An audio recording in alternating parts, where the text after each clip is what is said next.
Assalamu alaikum wa rahmatullahi wa barakatuh. I hope everyone is doing well today. And I would like to welcome everyone to our seminar for Three Holy Sites Group going in May. And today we will be covering a couple of things. First, we will begin our meeting with our group leader, Brother TJ, to give introduction for himself. Then we will jump into the schedule. We will talk a little bit about what to expect in Saudi and some of the rules and regulations that are going on. So, without any further ado, can I have Brother TJ to join us, inshallah, and just introduce himself to the group? Assalamu alaikum wa rahmatullahi wa barakatuhu. My name is Tahir Javed. Inshallah, I'll be with you throughout this uh,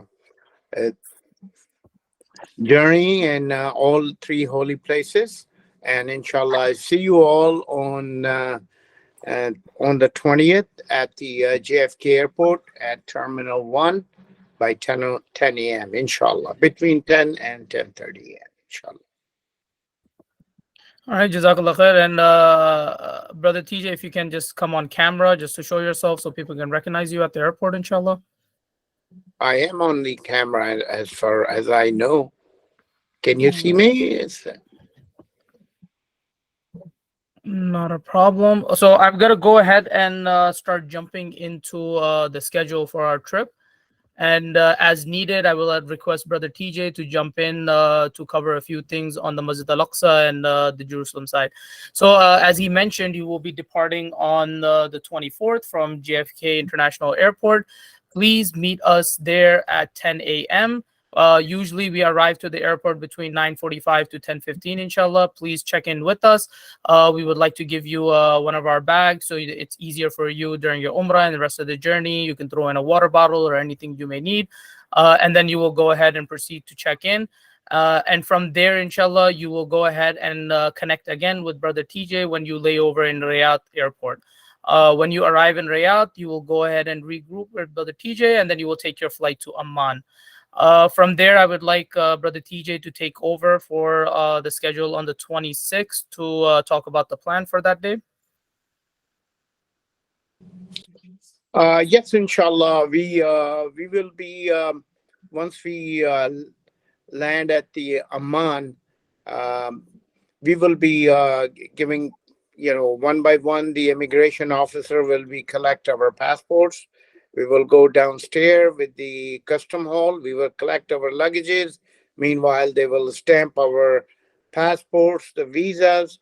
We will get our passports back, and then we will jump on to the buses. We have, the small tours. We will stop by a few places before we headed to the border, inshallah. All right, Jazakallah khair. And I would like to have Brother Samiuddin continue the schedule from the 27th all the way till when the group departs to Amman. Yeah. Assalamu alaikum, brother. How are you? Okay. As Tahir Javed told you the schedule, brief schedule, we are arriving 25th JFK Riyadh to Amman. As we landed in Amman, we will have somebody receiving us over there, and they will give them a passport. They will stamp the visa and stuff. We pick up the luggage. On the way going to the border, we are planning to stop at 7 sleepers, and then we'll go straight to the border. Okay, and from there we have they will drop us at the LMB border one side, and the bus will leave back, and another bus will pick it up from the LMB border, which will take us to Jerusalem, Old City. And the first day we're just gonna go and rest nighttime, and the next day we will see the schedule how we're gonna do it. Okay, so next day we are planning to do the West Bank tour, Bethlehem and Khalil and Jericho, and whatever we can cover. And the following day, we will do the walking tour in city after Juma, hopefully. And we will praying Juma in the Masjid Al-Aqsa, inshallah. And then we coming back on 28. And when we come back 28, on the way coming back, we will see the Dead Sea and a few other spots, for prophet places. And 29, we have changed schedule. So this schedule is saying 30 depart from Amman to Jeddah, but that's Amman to Jeddah and Medina. This is going to be changed to 29 due to the restriction. 30 May, you cannot go there. So we change this one change of his schedule, Harun. All right, inshallah. When we post the schedule in the group, we will Okay, have yeah. the updated version, inshallah. So I'm going to continue the schedule from there. So as you arrive in Jeddah airport on the 29th, we will be taking you to Medina, inshallah. And then from there, you will be staying 3 nights in Medina. We will have our historical tours, inshallah, scheduled for the 31st.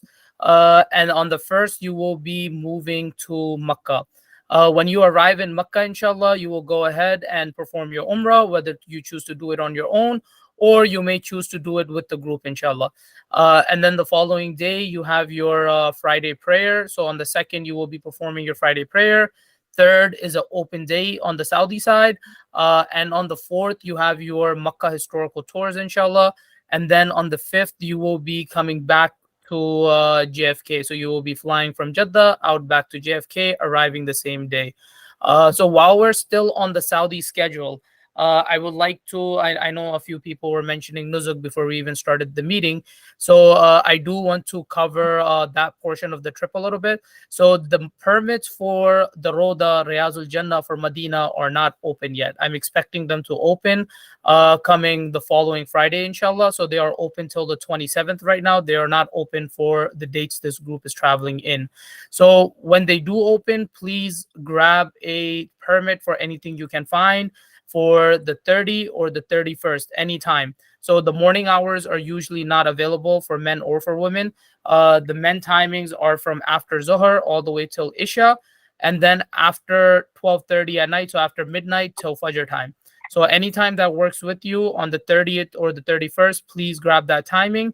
And then you have your women timing, which is from after Isha all the way till midnight. So as these permits open up, inshallah, we will also post them in the group. And if you need assistance with Nuzuk, we did post the detailed instructions for Nuzuk. If you still have issues, inshallah, we will also be working with you to make sure we can resolve those Nuzuk issues, inshallah. And then please grab a Umrah permit, which is available now. On the 1st, take anything that is available for after 6 p.m. till midnight. Whether you're deciding to do it on your own or with the group, they're not that strict on the timing when it comes to the Umrah permit. So you can grab anytime you want. Just grab something after 6 p.m. all the way till midnight, inshallah. We will be performing Umrah with the group, or if you decide to do it on your own, you can choose any timing you want, inshallah. And with that, we also have Sister Rahima in the meeting. If she would like to just go over Nuzuk one more time, I did cover some of the things. She can maybe cover a little bit more details.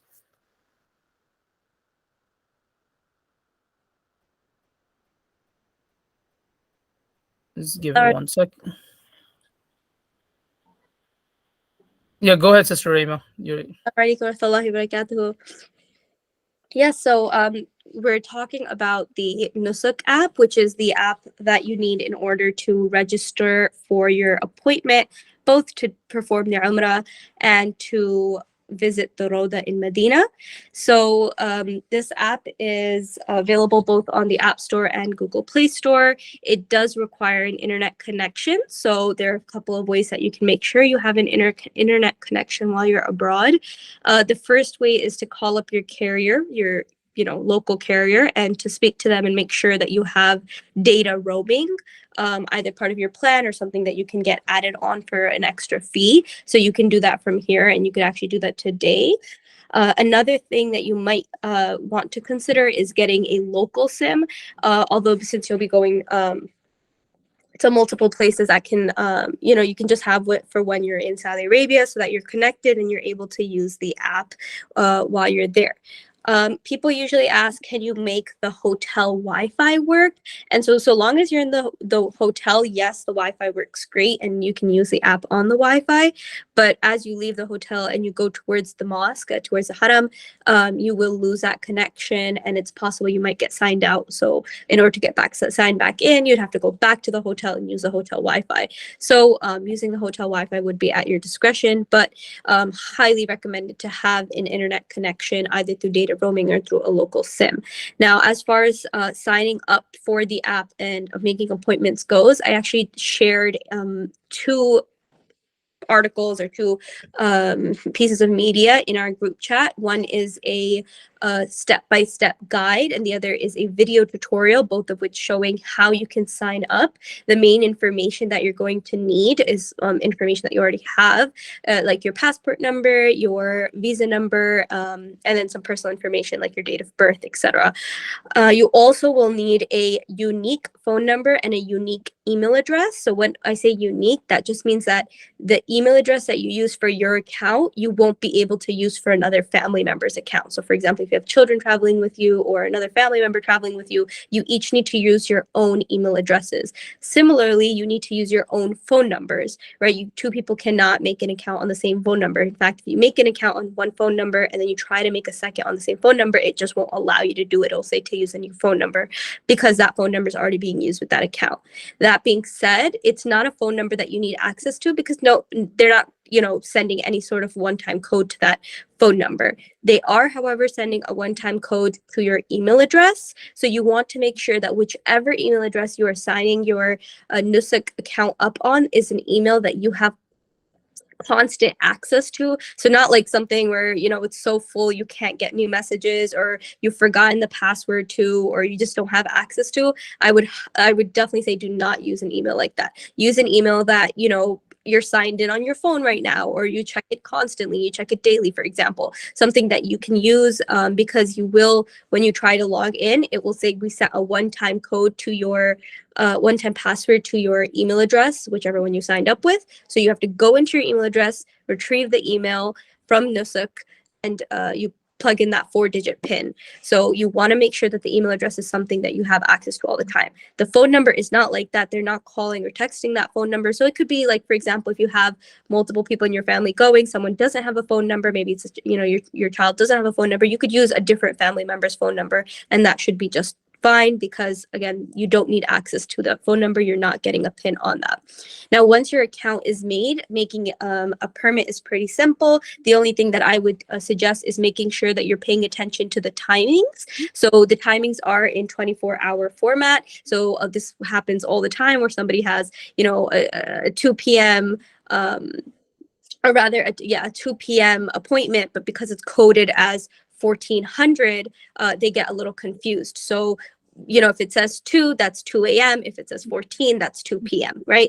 So you want to make sure that you're taking out the timing, the permit for a timing that you'll actually be there and you'll actually be available. If you're not the type of person who can stay up, don't take a 2 a.m. permit, right?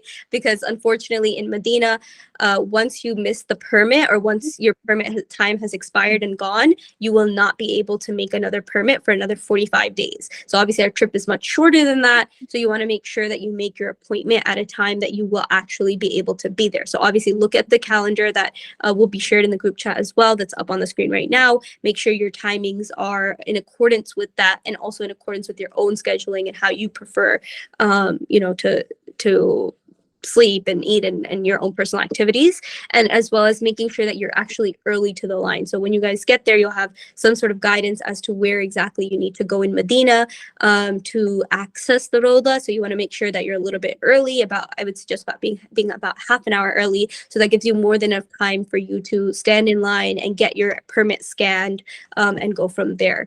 As for the Umrah, it's a lot more relaxed once in Makkah. So there's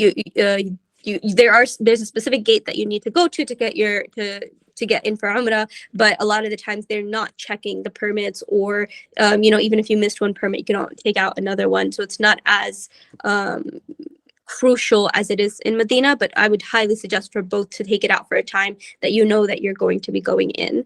And in that way, we can avoid anybody unfortunately missing their permits. And then also, if you happen to feel that you may need to change the time, that's more than doable as well. You can always cancel your permit and take out another one. Although I will caveat that by saying that the permits in Medina are extremely limited. So you want to be sure to take that out as soon as the permits open for the Roda in Medina, and try your best to take it out for a time that you know you'll make it, because a lot of the times if you were to cancel it, you won't find another permit for Medina. So in Mecca, it's a lot more simple. They have a lot more permits available, and it's a lot easier to change your permit. In Medina, it's a lot more restricted. So you want to make sure you get it right the first time, and that you are following through on everything that we just mentioned.